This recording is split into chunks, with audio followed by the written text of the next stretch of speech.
Magazine कर रहे हैं विजन आईएएस की।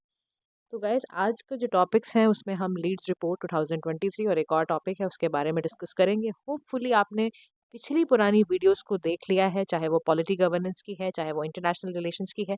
सबकी प्लेलिस्ट तैयार है। प्लीज़ अगर नहीं देखा है अभी तक, आप चैनल पे नए हैं तो आप लाइक शेयर एंड सब्सक्राइब करते करते साथ साथ सारी प्लेलिस्ट की वीडियोस को भी अच्छे तरीके से रिवाइज उसमें से अपने विजन आईएएस के टॉपिक्स को कर सकते हैं। ठीक है, इकोनॉमी के भी आपके 4 टॉपिक्स हो गए हैं। आज हम डिस्कस करेंगे इसमें लीड्स रिपोर्ट 2023 की बात करेंगे गाइस। इसमें हम आज देखो, लीड्स रिपोर्ट रिसेंटली पब्लिश कौन करता है, पहले तो मन में यही आ जाए हमारे, है ना। लीड्स रिपोर्ट को निकालने का काम करता है ministry of commerce and industry. सबसे पहले ये याद रखना है, ठीक है। अगर कहीं भी क्वेश्चन आ जाए कि लीड्स रिपोर्ट कौन पब्लिश करता है, कौन अनवील करता है, तो हमें याद रखना है ministry of commerce and industry करती है। रिपोर्ट का पूरा नाम क्या था? Logistic ease across different states. LEADS का फुल फॉर्म ही बेसिकली ये होता है, logistics ease across different states. इसकी रिपोर्ट है कि मतलब डिफरेंट डिफरेंट स्टेट्स में इंडिया के अंदर किस किस कैटेगरी में है, क्या परफॉर्मेंस है उनकी लॉजिस्टिक्स को लेकर। ठीक है, यानी कि सामान जो आपका इधर से उधर जा रहा है उसमें क्या उनका योगदान है, कैसा लॉजिस्टिक्स है। अब यहाँ पे ना कैटेगरी करी हुई है, तो ध्यान से समझना। एक कैटेगरी है कोस्टल की, एक लैंडलॉक की, एक नॉर्थ ईस्ट की, यूटीज की। इसमें भी मूव परफॉर्मेंस स्नैपशॉट में क्या है, एक अचीवर है, एक फास्ट मूवर है, एक एस्पायर है कि अभी वो कोशिश में लगा हुआ है। अगर हम कोस्टल राज्यों की बात करें, स्टेट्स की बात करें, तो अचीवर लीड्स में कौन आया है? आंध्र प्रदेश। ये आपको जरूर याद रखना है। Gujarat, Karnataka, Tamil Nadu followed by that. ठीक है, अगर आप फास्ट मूवर में चलोगे कोस्टल की तरफ अगर, तो केरला एंड महाराष्ट्र है फास्ट मूवर है, they have not achieved right now. Aspiring में चलोगे तो गोवा, उड़ीसा, वेस्ट बंगाल एस्पायरिंग में है। हल्का हल्का आपको ये जरूर याद रहना चाहिए कि कौन अचीवर है और कौन एस्पायरर है। और अगर ये टेबल आराम से आप याद कर लोगे, कोई बहुत बड़ा इसमें कुछ ऐसा नहीं है जो आप ना कर पाओ। फिर ये कह रहा है एक कैटेगरी होती है, ग्रुप है लैंडलॉक का।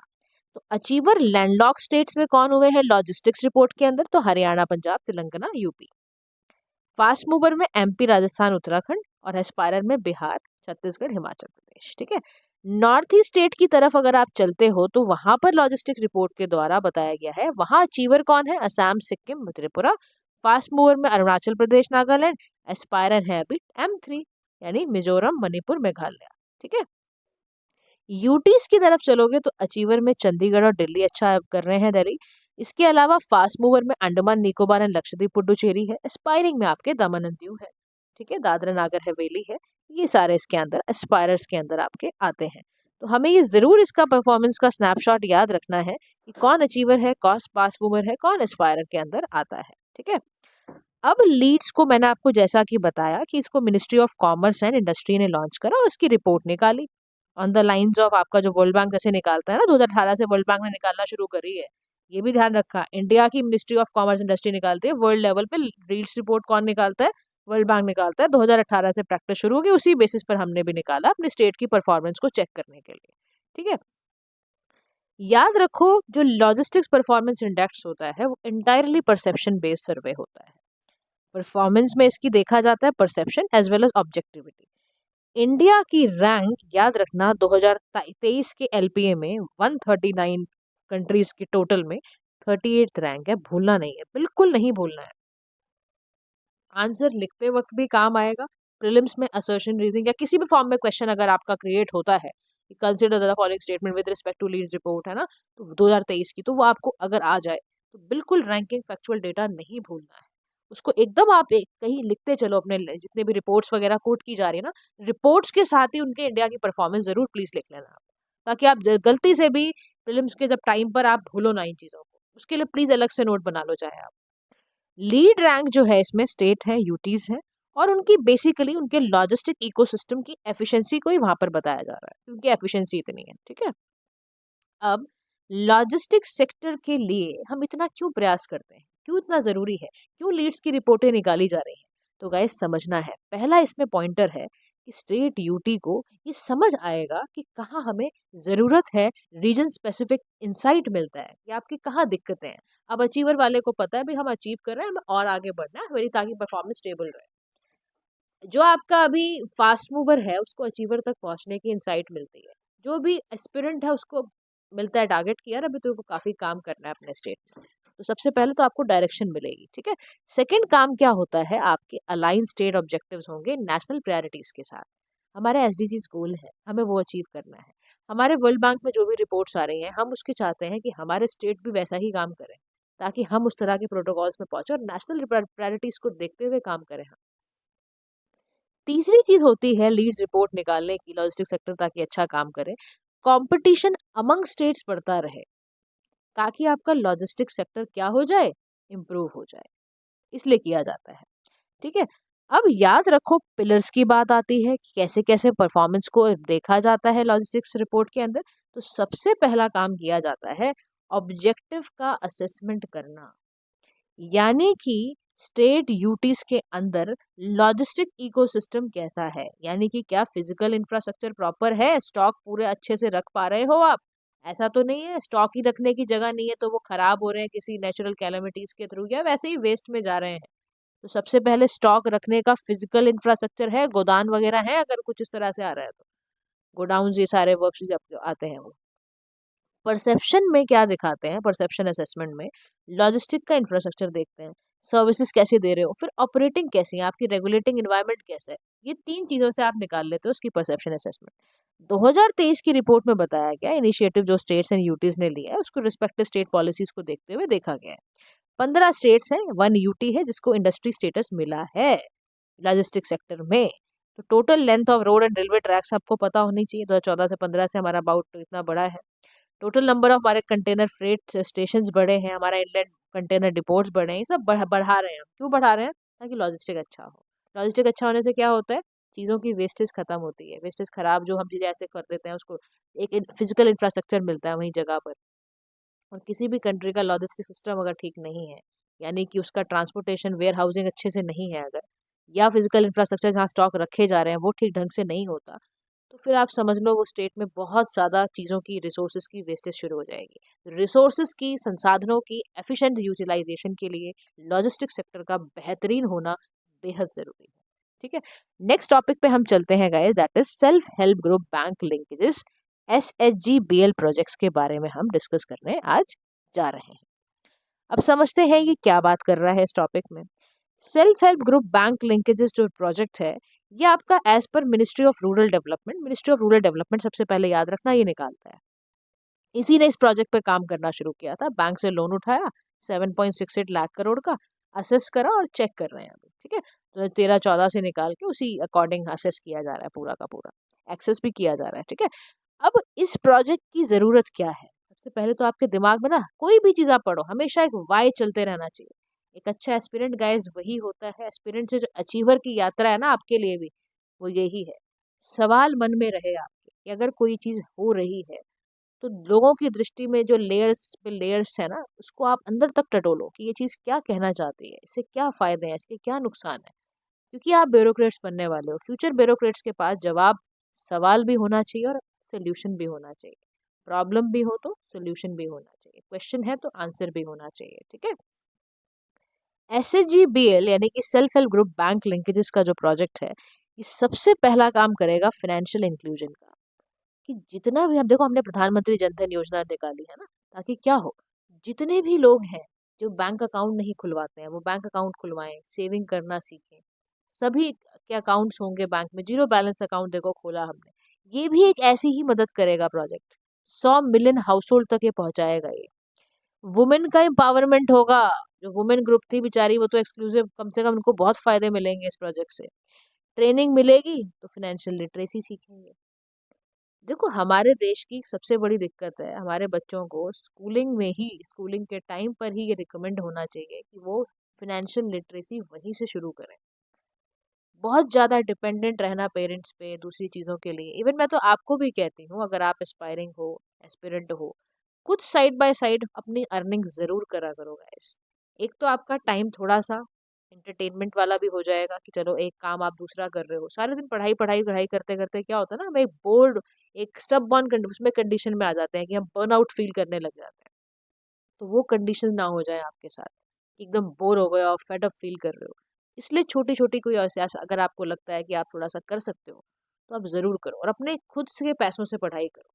क्यों पेरेंट्स के ऊपर इतना डिपेंडेंट होना, है ना।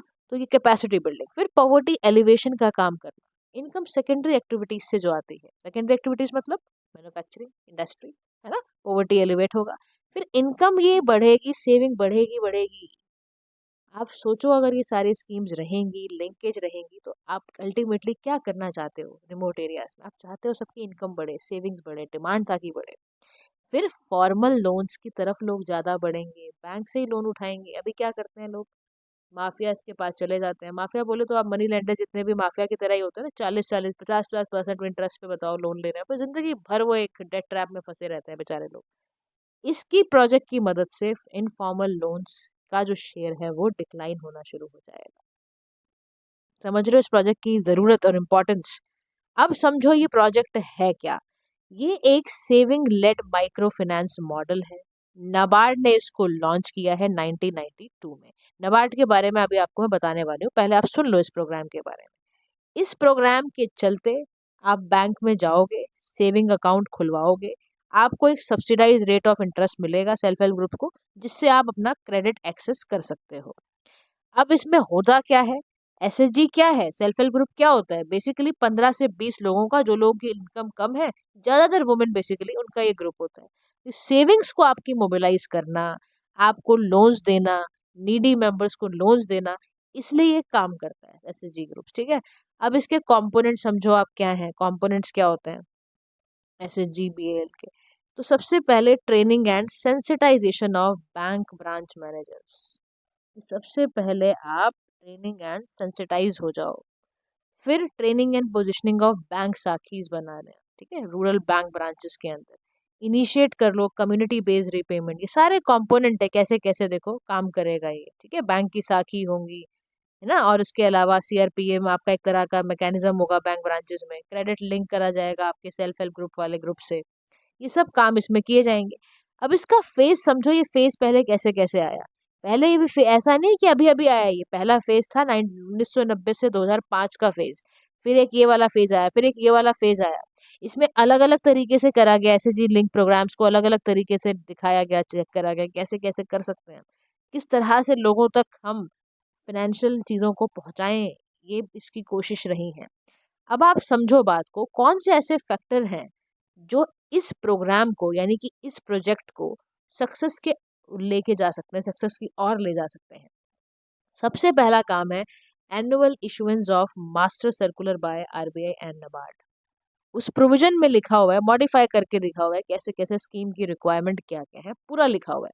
फिर रेगुलर ट्रेनिंग, जो स्टाफ है ना या कम्युनिटी के जो लोग हैं, उनकी रेगुलर ट्रेनिंग ज़रूरी है, ताकि वो अपनी कैपेसिटी को इन्हांस करते चले जाएं, ठीक है। फिर फाइनेंशियल एजुकेशन तो बेहद ज़रूरी है, कि जितनी भी ट्रेनिंग विलेज लेवल पे दी जा रही है, उन लोग मेंबर्स को समझाया जाए, उनको समझाया जाए फाइनेंशियल लिटरेसी क्या नाम होता है, क्या चीज़ है फाइनेंशियल लिटरेसी। बैंक साखीज में करेंटली आप समझ लो 45,746 यानी 45,746 बैंक साखीज हैं, जो रूरल ब्रांचेस में रखे गए हैं, ताकि इनका इंटरेक्शन अच्छा हो, बैंक्स का और एसएचजी, इनको इंटरेक्शन आपस में इनका अच्छा हो, इसलिए बैंक साखीज को बिठाया जाता है। वेब पोर्टल है, उसकी मदद से आप ओवरकम कर सकते हो जो भी इंफॉर्मेशन की असिमेट्री होती है, वेब पोर्टल में डालो आप। कोर बैंकिंग सोल्यूशन डेटाबेस से चीज़ें निकालना शुरू करो। ये इसमें बोला गया है कि इस रिपोर्ट के तहत इस प्रोजेक्ट को इस तरह से सक्सेसफुल बनाया जा सकता है, ठीक है। अब हमने पढ़ा नाबार्ड, तो नाबार्ड लो। नाबार्ड के हेडक्वार्टर्स मुंबई में है। 1982 में एज अ स्टेचुटरी बॉडी करा गया था। एपेक्स डेवलपमेंट बैंक है रूरल प्रॉस्पेरिटी के लिए। इसका काम ही है sustainable and equitable agriculture and rural development करना। ये आपका एक बोर्ड ऑफ डायरेक्टर होता है, उसके तहत इसका कॉम्पोजिशन है। चेयरमैन होता है, 3 डायरेक्टर्स रूरल डेवलपमेंट के एक्सपर्ट आते हैं, 3 डायरेक्टर्स आरबीआई के होते हैं, 3 डायरेक्टर सेंट्रल गवर्नमेंट के होते हैं, 4 डायरेक्टर को स्टेट गवर्नमेंट के उठा लेते हैं। इनका काम ही है इनका ही इस तरह से। अब यहाँ समझो कि जब इस प्रोग्राम को इम्प्लीमेंट करने की बारी आती है ना, कुछ चैलेंजेस आते हैं। अब उन चैलेंज की तरफ ध्यान दो। सबसे पहला चैलेंज है कैपेसिटी बिल्डिंग ना हो पाना। यानी कि क्या मतलब है इसका? इसका मतलब है कि जो भी इंस्टीट्यूशंस को प्रमोट करा जाता है ना, वो धीरे धीरे विड्रॉ कर लेते हैं। उनकी टेंडेंसी होती है first slip in a performance, और वो खत्म करते रहते हैं। उनको लगता है कि इससे कुछ होगा वोगा है नहीं, फंडिंग की दिक्कत रहती है, कहाँ से इतना लोन लाएंगे, क्या करें, छोड़ो, छुट्टी करो इसको। तो ये ऑब्जर्व किया गया है। Low bank loan as per SEC member कहते हैं कि लोन का डिस्बर्समेंट इतना, टोटल अमाउंट जो दिखाया जाता है इतना हाई है, लेकिन अमाउंट पर एसएचजी मेंबर्स बहुत कम आता है। कह रहे फिर हम क्यों जाए यहाँ लोन लेने, हमें ज्यादा की जरूरत होती है। फिर फ्रिक्वेंसी बड़ी लो है, यानी कि यहाँ पर आप समझ लो एसएचजी लोन्स की फ्रिक्वेंसी बहुत कम है, जिसकी वजह से विलेजर्स को यही लगता है कि यार ये तो बेकार है, इससे अच्छा तो माइक्रो आपके फाइनेंस से पैसा ले लो या मनी लेंडर्स के पास चले जाओ। तो उनके अंदर है ही नहीं ट्रस्ट, या आप ये समझ लो फ्रिक्वेंसी इतनी ना अच्छा होने की वजह से आप खड़े हुए हो, आपको पता ही नहीं, अच्छा ही नहीं लग रहा। एग्जाम्पल के तौर पे देख लो, दिल्ली मेट्रो में एक जगह पर आप गए जहाँ पे 1-1 मिनट में मेट्रो आ रही है, एक जगह गए आप 12-12 मिनट में मेट्रो आ रही है, और हर दिन आपके साथ ही हो रहा है, तो आप रूट बदलोगे कि नहीं बदलोगे? तो बस इनके साथ भी ये रूट बदल देते हैं अपना। इनको लगता है यार छोड़, माइक्रो मनी लेंडर्स या माइक्रो फाइनेंसेस के पास ही चलते हैं। फिर लोन रिपेमेंट चैलेंजेस की बात आती है, कह रहा जब जब टाइमली रिपेमेंट की बात आती है, स्पेशली जो आपका एसएचजी मेंबर है, उसको बड़ा नेचुरल डिजास्टर फेस करना पड़ा, इकोनॉमिक हार्डशिप फेस करनी पड़ती है, कहाँ से पैसा लाए वापस कैसे करे, ये बड़ी दिक्कत है। रीजनल इम्बैलेंसेस है, बहुत जबरदस्त है कि बैंक लिंकेज प्रोग्राम ऐसे अनइवन तरीके से फैले हुए हैं कि सदर्न स्टेट में तो आप लगा लो 52% क्रेडिट लिंक्ड करा हुआ है, और दूसरा कुछ पता ही नहीं दूसरे नॉर्दर्न स्टेट्स के बारे में। तो ये रीजनल जो डिस्पैरिटी के कारण बड़ी समस्या आती है। अब वे फॉरवर्ड में क्या कह रहा है, वे फॉरवर्ड में कह रहा है कि कोई तो समाधान होगा इस समस्या का, तो कह रहा है सबसे पहला ही काम करो, community based monitoring and support system को ट्रैक पे ले आओ। आप जो भी लोन ले रहे हो पर मेंबर्स, उसकी एक्टिविटी, उसकी प्रोग्रेस को आप रिपोर्ट करो, देखो प्रोग्रेस देखो उसकी। फिर रिस्क मिटिगेशन चीजें निकालो, कंटिजेंसी फंड क्रिएट करो, इंश्योरेंस प्रोडक्ट देने शुरू करो, ऐसे कुछ तो निकालो, कुछ तो हल निकलेगा इन सब चीजों से। फिर कोलेट्रल का इनोवेटिव सोल्यूशन निकालो, कि एक्सप्लोर करो, कुछ तो और तरीके होंगे। ग्रुप गारंटी ऐसे सोशल कोलेट्रल उठा लिया, कुछ गवर्नमेंट बैंक स्कीम ऐसी थी उसको कोलेट्रल रूप में ले लिया, मिटिगेट करने के लिए कोलेट्रल चाहिए, क्योंकि देखो ये बेचारे लोन लेने जाते हैं, अब तुम मांग लेते हो कोलेट्रल की, दाव भी कुछ गिरवी रखो फिर पैसा देंगे, अब वो है ही नहीं उनके पास, कहाँ से दे वो, तो इसीलिए उसका सोल्यूशन बता रहे हैं। फिर चौथी चीज है लॉन्ग टर्म सस्टेनेबिलिटी प्लानिंग, कि बिल्डिंग कैपेसिटी करो एसएचजी मेंबर्स की इंडिपेंडेंटली, ताकि वो फाइनेंशियल अफेयर्स को अपने मैनेज कर पाए। सेल्फ रिलायंस की तरफ बढ़े, हम सेल्फ रिलायंस का कल्चर हम फॉलो करते चले जाएं, तब जाके गाइज ये समस्या सॉल्व होगी और ये प्रोजेक्ट अपने सक्सेस पे रेट पे जा पाएगा। ठीक है, आगे की जो टॉपिक्स रह गए हैं, 2 टॉपिक्स लेफ्ट हैं, एक शॉर्ट्स लेफ्ट है, वो हम कल की वीडियो में खत्म कर लेंगे डेफिनेटली। आज के लिए गाइज इतना ही। ध्यान से वीडियो को देखिए, ध्यान से इसको पढ़िए, जहाँ कोई डाउट फील होता है आपको, आपके पास कमेंट सेक्शन का बॉक्स है, उसमें आप क्वेश्चन पूछिए। ठीक है, और इसको अपने फ्रेंड्स जो आपको लगते हैं जो कोचिंग नहीं अफोर्ड कर सकते हैं या बहुत रिमोट एरिया में है, नहीं आ सकते हैं वो दिल्ली या और दूसरे अर्बन सिटीज़ में, उन तक भी ये चैनल पहुंचाइए ताकि उनका भी भला हो। ठीक है, thank you so much for listening, do like share and subscribe to PM Pathshala. Have a nice day to all.